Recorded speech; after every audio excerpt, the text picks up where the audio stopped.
이 시간 주신 하나님 말씀은 신명기 8장 1절에서 10절 말씀입니다. 신명기 8장 1절에서 10절 말씀 제가 읽겠습니다. 내가 오늘 명하는 모든 명령을 너희는 지켜 행하라. 그리하면 너희가 살고 번성하고 여호와께서 너희의 조상들에게 맹세하신 땅에 들어가서 그것을 차지하리라.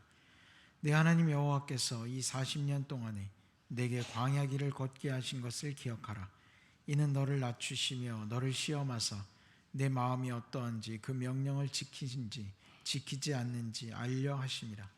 너를 낮추시며 너를 줄이게 하시며 또 너도 알지 못하며 내 조상들도 알지 못하던 만나를 내게 먹이신 것은 사람이 떡으로만 사는 것이 아니요 여호와의 입에서 나오는 모든 말씀으로 사는 줄을 내가 알게 하려 하심이니라.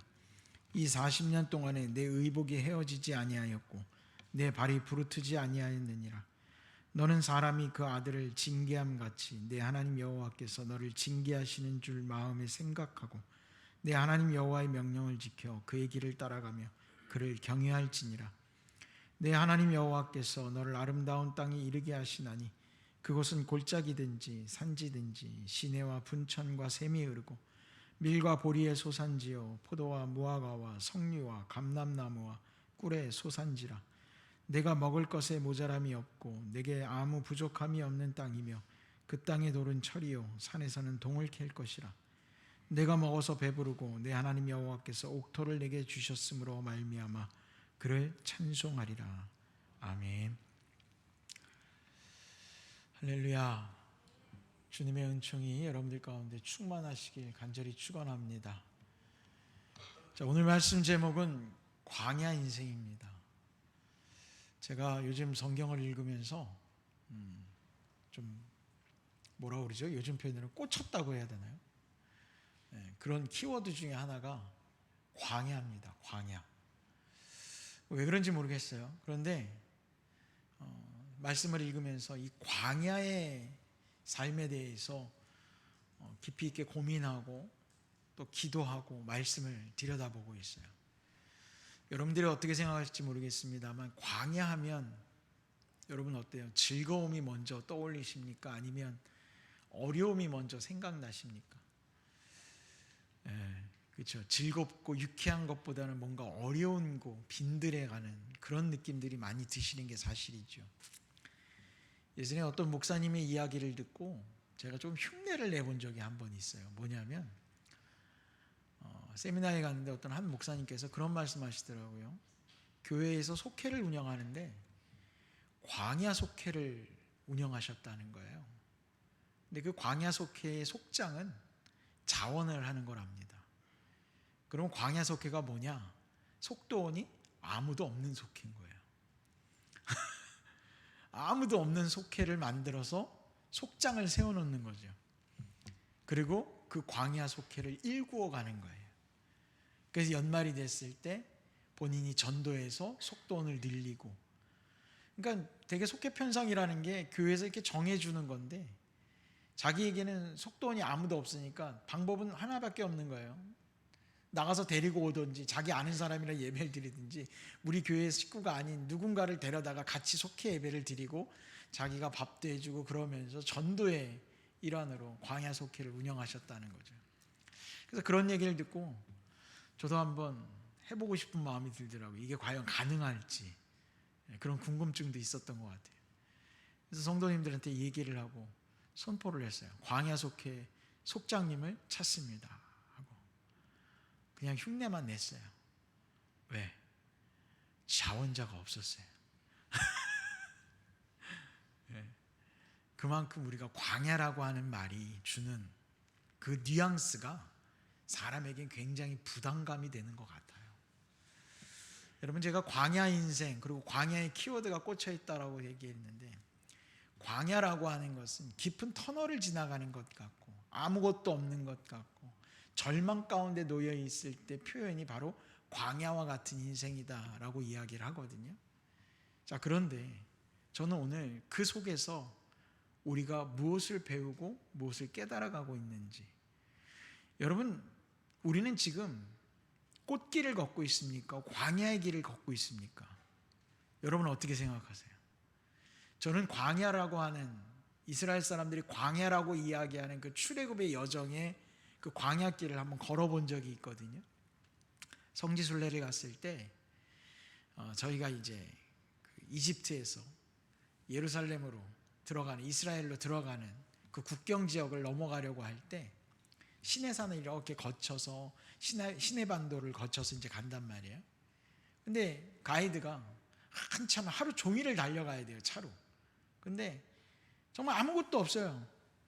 근데 거기에서 찻길에서 갑자기 차를 세워놓고 목사님들이 이제 다 내리셔서 우리가 이 광야에서 딱 30분만 걸어보겠습니다, 그러는 거예요. 차는 이제 천천히 다음 장소까지 가버린 거고 우린 거기까지 30분을 걸어가는 거예요. 가다 이제 점심 식사를 해야 되는데, 점심 식사가 하는 그 식당이 정말 광야 한가운데 있는데 아마 성지순례 객들만 아마 식사를 하는 것 같아요. 거기에 가서 식사를 해야 돼. 거기까지 이제 30분 걸어가면 된다는 거예요. 거기까지 걸어갑시다 하고 걷는 거예요. 야, 이게 햇볕이 내리쬐니까 뭐 사모님들은 양산도 펼치고 모자도 쓰고 선글라스도 끼고 나름대로 이 강한 햇빛에 우리가 저항할 수 있는 방법은 다 동원해서 걷는 거죠. 근데 우리가 생각하면 그냥 햇빛이 뜨겁고 덥다라는 것만 생각하는데, 여러분 광야를 걸어보니까 알겠어요. 광야의 어려움은 햇볕이 아니었어요. 걸을 때마다 혼자 걷는 게 아니잖아요. 먼지가 나기 시작하는 거예요. 마른 땅의 먼지가. 지금은 우리가 마스크를 쓰고 다니면서 답답하다고 그러죠. 그때는 오히려 마스크라도 있으면 먼지라도 안 맞죠. 아무것도 없는데 걸으면서 먼지가 일어나는데, 그냥 조용히 걷기만 하는데도 그 먼지가 마치 자동차가 지나가는 것처럼 먼지가 계속 일어나요. 그 먼지를 다 콜록콜록 거리면서 가지고 있는 옷소매로 손수건으로 입을 막으면서 30분을 걸어가는데, 뭐 은혜를 체험하고 하나님의 인도하심을 체험하는 게 아니라 왜 걸어가는 거야, 가까운 거리를 차를 타고 가지, 그 생각까지 들더라고요, 목사님 사모님들이 걸어가면서도. 그런데 걷고 나서, 걸을 때는 몰랐는데 나중에 생각해 보면, 우리가 성경 속의 광야를 생각하면서 그 걸었던 여정을 생각해 보니까 그들이 한두 명도 아니고 우리처럼 뭐 소수의 인원도 아니고 몇십만 명의 사람들이 같이 걸어간다면 그 흙먼지는 어마어마했었겠구나. 멀리서 보면요, 몇십만 명이 걸어온다고 그러면서 흙먼지가 일어난다고 생각해 보세요. 마치 대군이 막 이렇게 쳐들어오는 것 같은 느낌도 들지 않을까?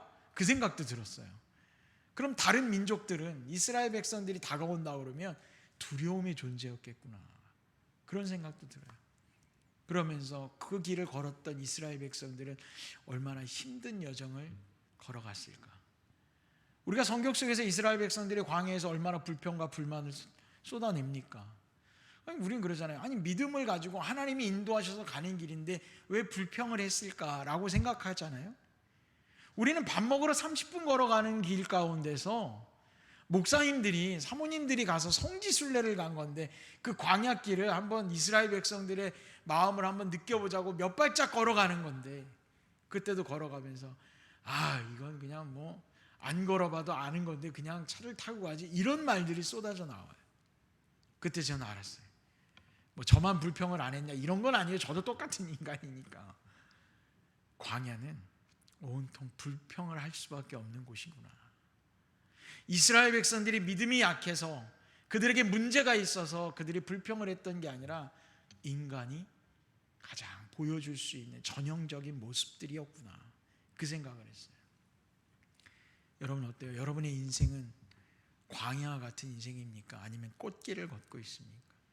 그냥 적당히 중간쯤 걷고 있는 것 같아요 라고 얘기하실 분이 있습니까?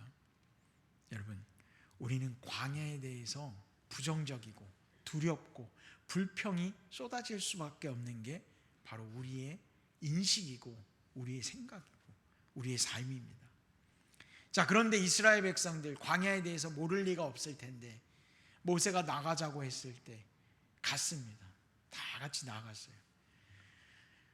목사님들 보고 광야길을 걸으십시오 라고 이야기했을 때 거길 걸어본 사람이 없었습니까? 그냥 한번 걸어봅시다 하고 호기롭게 나갔지만 이스라엘 백성들은 애굽에 살면서 광야가 어떤 곳인지 모를 리가 없었을 거라는 거예요. 그런데 이 광야길을 걸어서 우리가 다 같이 나가자라고 했을 때 그들은 어떻게 담대하게 나아갈 수 있었을까? 정말 믿음이 좋았을까? 10가지 재앙의 경험들을 하면서 하나님께서 이스라엘 백성들과 함께 하시다는 증거들을 보여주셨기 때문에 그들의 믿음이 없던 믿음이 정말 꼭대기까지 치솟아서 그들을 가능하게 했을까라고 생각할 때 여러분들은 어떻게 생각하십니까? 무엇이 그들을 광야로 나아갈 수 있게 했을까요? 바로 가나안 땅에 대한 기대감이 그들을 광야로 이끌고 간 줄로 저는 생각이 됩니다. 그들은 가나안에만 갈 수만 있다면 어떤 어려움도 우리는 이겨내겠다. 그 마지막의 결과물을 생각하고 기대하는 것이 있기 때문에 지금의 어려움을 이겨낼 수 있는 것 아닐까, 그렇게 생각을 해요. 우리가 그런 말 하잖아요. 우리 살면서 이것만 참으면 돼, 이것만 참으면 다 좋은 날 와 라고 하면서 그걸 참아내고 견디는 거 아니겠어요? 그런데 이스라엘 백성들 불과 며칠만 걸어가면 가나안이 도착할 것이다 라고 기대하고 떠났던 그 여정이 약 40년 가까운 여정이 될 줄 누가 알았겠습니까?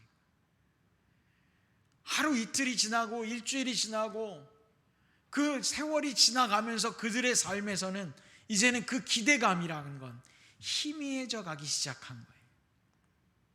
그러며 불만과 불평이 쏟아져 나오기 시작했어요. 그럼 하나님, 그냥 이스라엘 백성들 광야의 길까지로 믿음을 가지고 나왔는데 그들을 빨리 가나안 땅에 가서 그들이 정착해서 살게 하면서 하나님의 살아계신 놀라운 역사를 보여주었다면 그들의 믿음의 역사가 더 견고해지지 않았을까? 우리는 그렇게 생각할 수도 있지 않을까?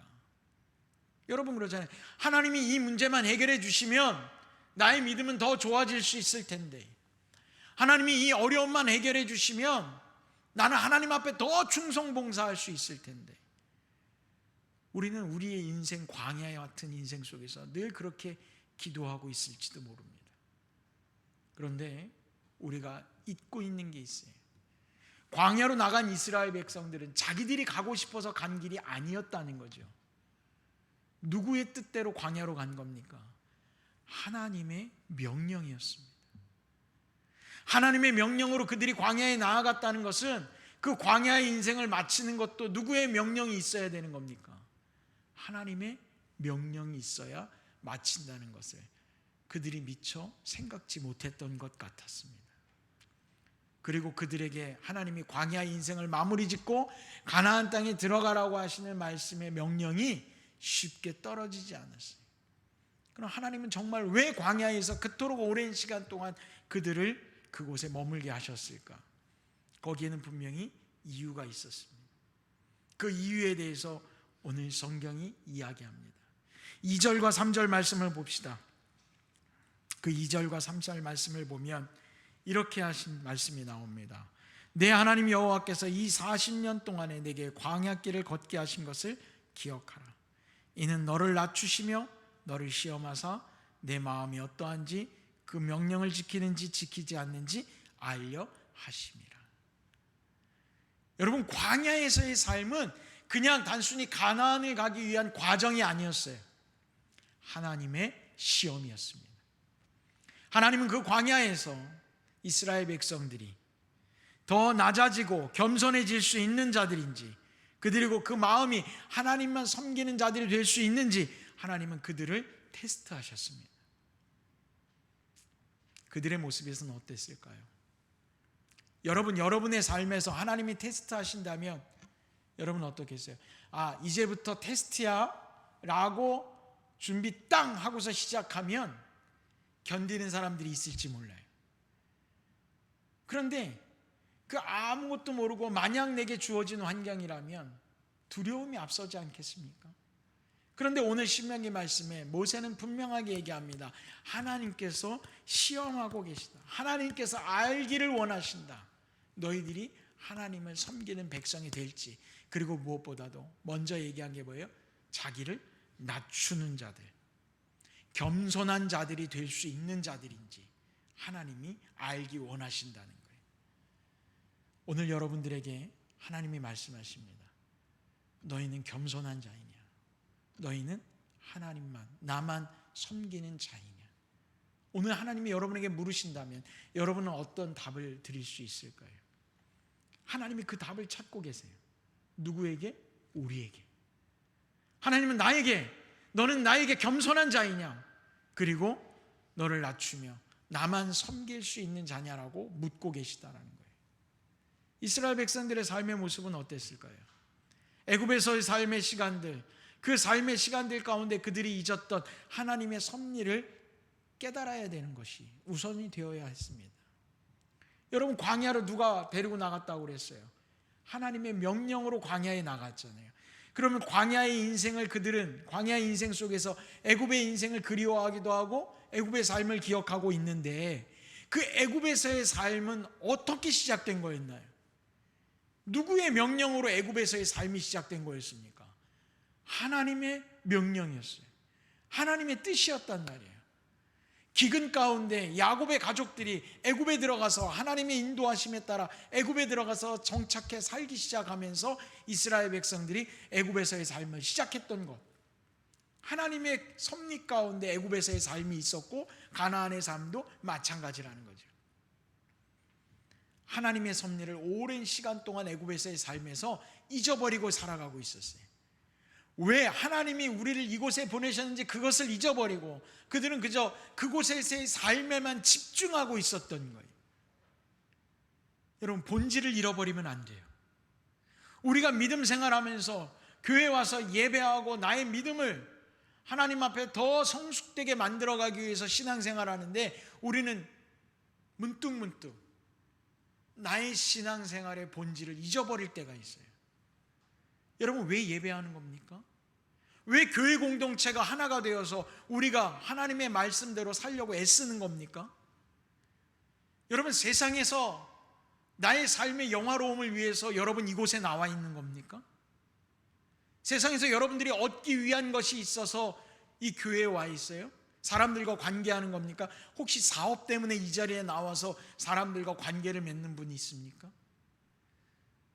세상의 가치와 세상의 기준 때문에 교회에 와서 내 신앙을 갖고 가는 이가 있다면 여러분, 본질을 잃어버리는 이스라엘 백성들과 다를 바가 없습니다.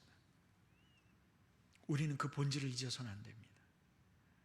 하나님은 그 본질, 의미를 잊어버리고 있는 이스라엘 백성들을 그것을 깨닫게 해주시기 위해 광야로 데리고 나아가셨어요. 자기의 삶의 자리를 떠나서 아무것도 없는 광야에 가서 그들의 위치 그리고 그들의 존재의 의미를 깨닫게 해주고 계신 겁니다. 하나님과의 관계 회복. 여러분, 광야에서 뭘 기대할 게 있겠어요? 무슨 재료가 있습니까? 그들이 뭘 할 수 있어요? 아무리 뛰어난 능력이 있어도 광야에서는 얻을 게 없어요. 그러다 보니까 기술자가 있고 능력이 있어도 할 수 있는 게 없더라는 거예요.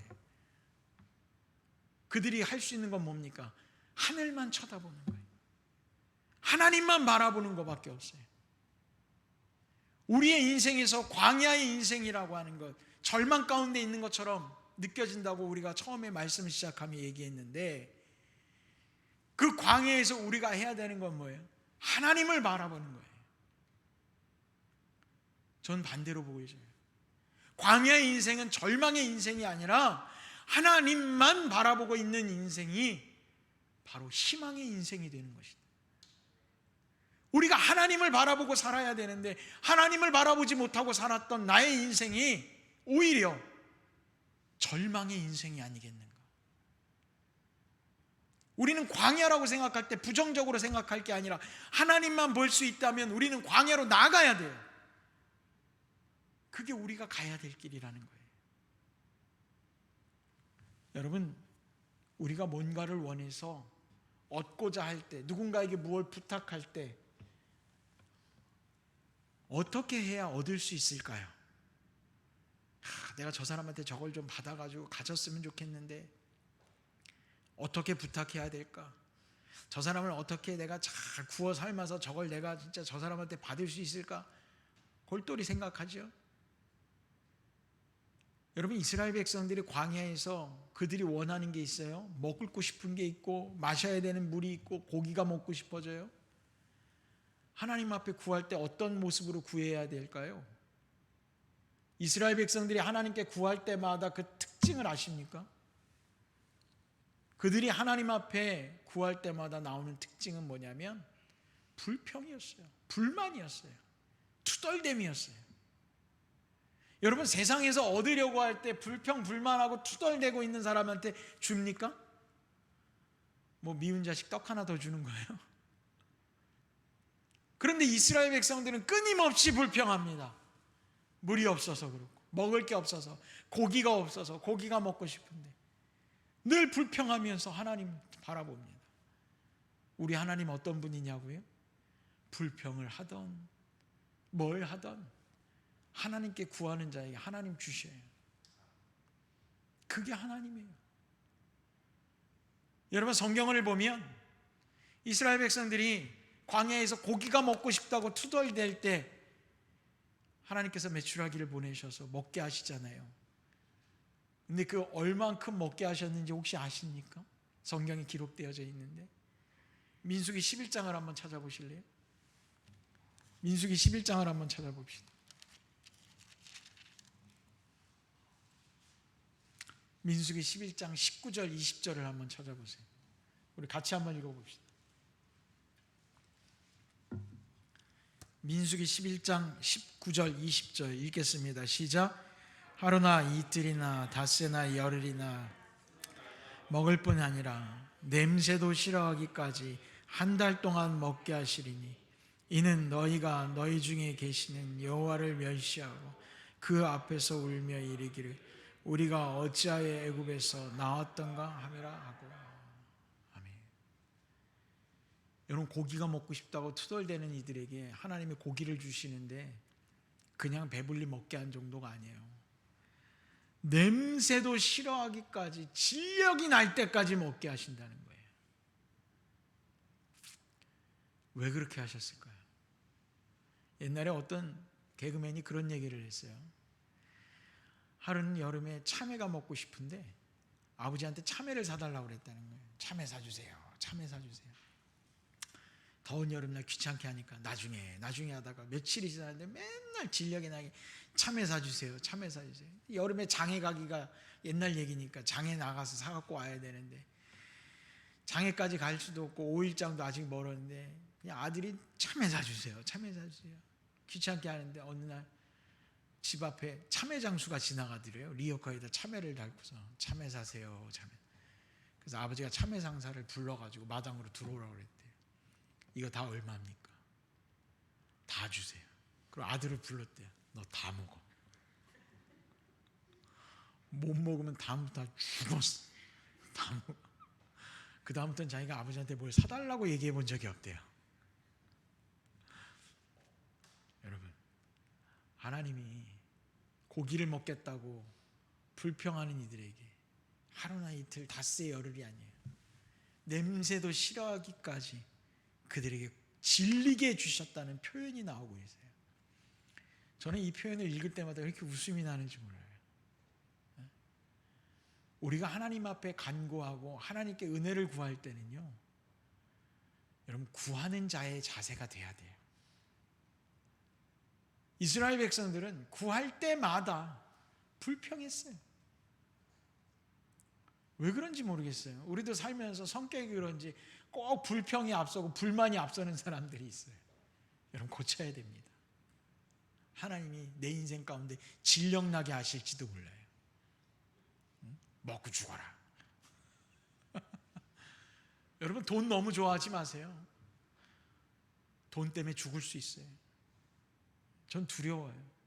이 부분을 읽을 때마다 웃는다고 얘기했는데, 웃음이 난다고 말씀을 드렸는데, 사실은요, 하나님 앞에 뭔가를 너무 불평하며 구하다 보면 그것 때문에 내 인생이 망할 수 있어요. 그죠? 하나님이 주시는 대로, 하나님이 허락하시는 대로 감사하며 사는 인생 되길 바랍니다. 광야에서의 삶이 그래요. 뭐 가진 게 없고 얻을 수 있는 것이 없어요. 그러나 그곳에서 우리가 겸손을 배우고 또 주님 앞에 낮아지는 걸 배우고 오직 주님의 능력으로, 주님의 성리만 구하는 훈련이 되어진다면 여러분, 광야는 그 바로 내게 기쁨을 줄 수 있는 곳이 될 줄로 믿습니다. 우리 인생 가운데 늘 고단한 인생, 힘들고 힘겨운 인생이라고만 생각할 때마다 우리는 늘 불평을 해요. 그런데 오히려 그럴 때마다 주님을 찾고 주님의 은혜를 구하는 자들이 되어 보십시오. 주님과의 관계는 더없이 좋은 관계가 될 거예요. 몇 년 전에 한 후배 목회자가 저한테 목회지를 옮기게 됐다고 연락을 했어요. 근데 이제 부목사로 간다고 그러더라고요. 목사님, 부목사가 되면 잘할 수 있을까요? 어떻게 해야 될까요? 남들이 힘들다고 하는 것도 있고 막 뭐 어렵다고 하는 것도 있고 막 이런 얘기를 해요. 그래서 제가 그랬어요. 부목사가 되면 좋은 건 딱 하나 있어. 너무너무 좋은 건 하나 있어요. 그게 뭔데요? 그래서 믿음이 좋아져. 날마다 기도해야 돼. 하나님의 은혜를 구해야 돼. 야, 그건 너무 좋더라. 너 좋은 길 가는구나. 잘됐다. 잘 됐어. 그래서 그런 방식으로 믿음이 좋아지는 건 어려울 것 같은데, 아니야, 뭐든지 믿음이 좋아지는 건 좋은 거야. 내가 구할 건 담임 목사님이 아니라 하나님밖에 없어. 하나님만 보고 기도하면서 살아. 그러면 다 된다. 여러분, 우리가 힘든 거, 어려운 거를 자꾸 생각하면 하나님이 보이질 않아요. 근데 하나님을 바라보고 있으면 힘들고 어려움이 보이지 않아요. 광야의 인생에 살고 있어도 내가 내 주변만 보고 먼지가 일어나는 것만 보고 있으면 여러분, 하나님의 은혜가 보이질 않는 거예요. 그런데 하나님만 바라보고 있으면 구름 기둥이 보이고 불 기둥이 보이고 내 앞에 만나가 보이고 샘솟는 물이 보이고 하나님이 주신 은혜가 보이기 시작한다는 거죠. 여러분의 광야의 인생에 누구를 보고 계십니까? 무엇을 보고 계세요? 광야에서 아무것도 없는 곳에서 그곳에서 뭔가를 얻으려고 애쓰지 마시고 하나님을 구하십시오. 하나님이 해결해 주실 줄로 믿습니다. 그래서 우리는 겸손한 자가 되고 하나님만 바라보고 그리고 감사와 순종이 있는 자들이 되어야 될 줄로 믿습니다. 오늘 신명기 8장에 있는 말씀의 후반부에 보면 주님께서 광야에서 내게 먹이셨던 것들을 기억하고 내게 허락하셨던 모든 은혜를 다 기억하라 라고 되어 있어요. 우리가 해야 되는 건 바로 하나님의 은혜에 감사하고 순종하는 것, 하나님을 섬기고 하나님만 따르는 것, 그것이 바로 우리 안에 있어야 될 모습들이에요. 그런데 우리는 자꾸 하나님을 섬기고 따르는 일을 하기보다는 다른 일에 열중하고 있어요. 내가 얻으려고 하고 내가 이기려고 하고 내가 뭐든지 해결하려고 하고 있어요. 하나님 앞에 맡기고 우리는 우리의 갈 길을 가면 돼요. 하나님이 명령하신 그곳에서 하나님이 명령하신 것들을 잘 실천하고 따라서 행하기만 하면 여러분, 우리 인생은 하나님이 책임져 주실 줄로 믿습니다. 만나를 주시고 우리의 필요를 채우신 이유는 그들의 능력이 아닌 절대적인 하나님의 은혜로 살아가고 있음을 깨닫기를 원하셨어요. 오늘 우리도 바로 그렇게 하나님께서 이끌어가고 계신 거예요. 하나님만 섬기고 하나님만 의지하기를 주님이 원하고 계셔요. 세상에서 다른 것을 섬기는 민족이 아닌 하나님에게서 모든 것이 나온다는 것을 알기를 원하시는 거예요. 그리고 그것을 믿어야 되지 않겠습니까? 이 광야에서의 인생은 그렇게 훈련되어져 가는 과정이었어요. 지금 우리가 놓여있는 여러분의 광야의 인생에서 여러분은 어떻게 훈련되고 있습니까? 하나님의 매뉴얼대로 훈련되고 있습니까? 아니면 그 하나님의 매뉴얼 위에 나의 불평을 얹어놓고 있습니까?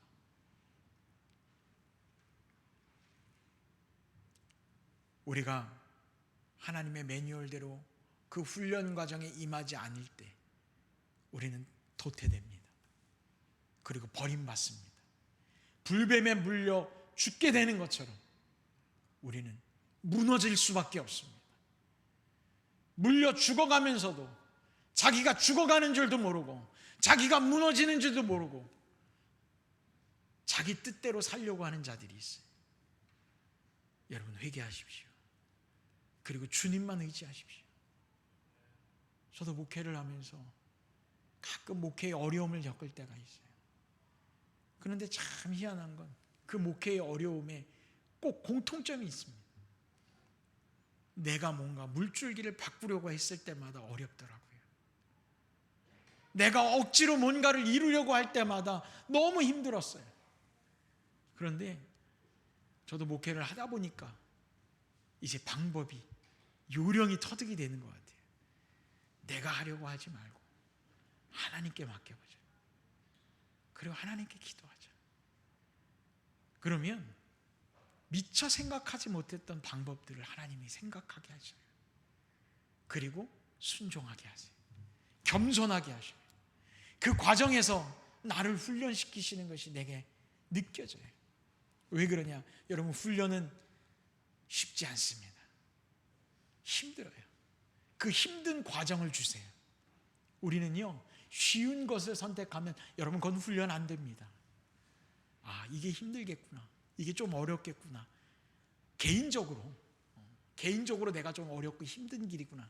그런데 하나님의 길이니까 가자 라고 하면 거기서 하나님 역사하십니다. 아름다운 일들이 일어나기 시작해요. 여러분, 여러분의 광야의 인생에서 결단하지 못하는 게 뭐가 있어요? 여러분 생각대로 판단하고 결정한 것들이 무엇이 있습니까? 얼른 내려놓으십시오.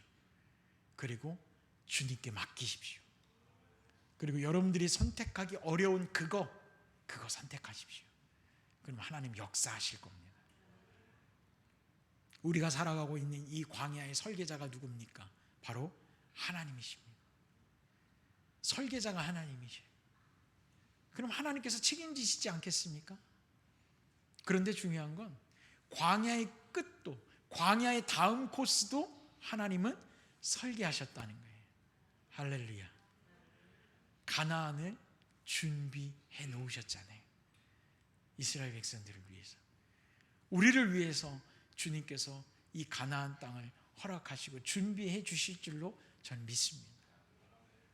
사랑하는 성도 여러분, 우리가 믿음을 가지고 광야로 나아간다면 그 광야에서 일어나는 모든 일 가운데서도 여러분 그 믿음을 보이시고 주님의 뜻에 순종하십시오.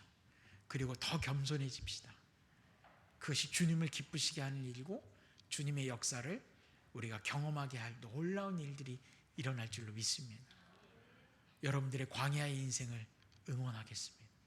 기도하겠습니다. 하나님 아버지, 우리의 인생이 광야와 같은 인생이라 할지라도 그곳에서 아무것도 없음을, 어려움을 바라보며 낙심하는 자들 되지 않게 하시고 주님과 더 협력하여 주님 앞에 더 가까이 나아가게 하시고 더 우리 스스로를 낮추며 주께서 원하시는 모습대로 이루어질 수 있도록 주여 순종하는 자들 되기를 소망합니다. 하나님이 우리에게 뜻하시는 바가 있을진데 주님, 그것을 외면하고 나의 생각대로 한 것이 있다면 이 시간 주님 앞에 용서를 구합니다. 주여, 우리의 회개 가운데 주께서 용서하여 주시고 이제는 주님의 뜻에 어긋나는 일이 없도록 주여 우리를 인도하여 주옵소서. 주께서 우리를 인도하실 때 그곳이 광야든 가나안이든 늘 함께 하심에 감사하는 우리 모든 성도들 되게 하여 주시고 우리의 삶에 놓여 있는 모든 문제가 주께서 해결해 주실 것을 믿고 구하게 하여 주옵소서. 예수님의 이름으로 기도드렸습니다. 아멘.